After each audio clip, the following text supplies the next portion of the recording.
آقای موسوی قهار تا خدمتتون عرض کنم. این آقایی که داره میاد اگر بشناسید بهتون میگم چجوری دست میزنید به افتخارش. مخلصی قربان. ما نون نمک ایشونو منزلشون خوردیم، من میشناسم. استاد موسوی خیلی خوش آمدید. استاد موسوی قهار مرد مناجات کشوره. خیلی از نواهای جاودانه‌ای که شما شنیدید، اول از همه میخوام حاج آقا شما دستونو بیارید بالای دعای فرج بخونه در تقارن نیمه شعبان هستیم، بعد یکی دو سوال کوتاه و تمام ان شاء الله.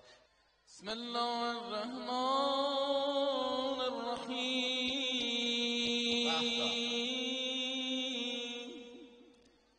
اللهم کن لولیک حجت ابن الحسن صلواتک علیه وعلی آبائه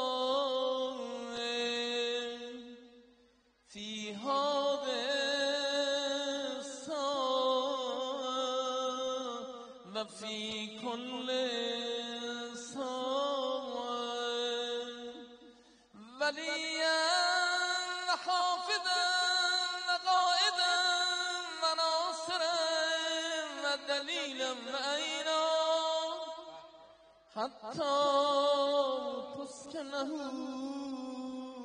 ارضک طوعا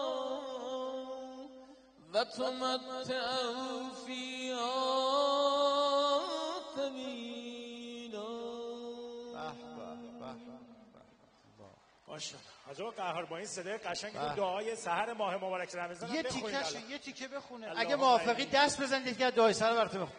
اللهم انی اسألك من بهائك باباه و کل بهائك بهی. اللهم انی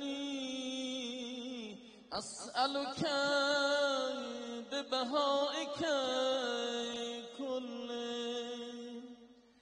اللهم انی اسألك من جمالك بأجمله و کل جمالك جمیل. دست نداره هر خدایی. چقدر بله لذت بردید، خاطرات خوب. انشالله استاد ما فردا شب مفصل خدمت شماییم. دست شایسته دست بزنید به افتخار استاد موسوی قهار. به به. درود بر شما استاد. خیلی ممنون. خیلی ممنون. زنده باشید. آقای امیرحمید در خدمت شما. خب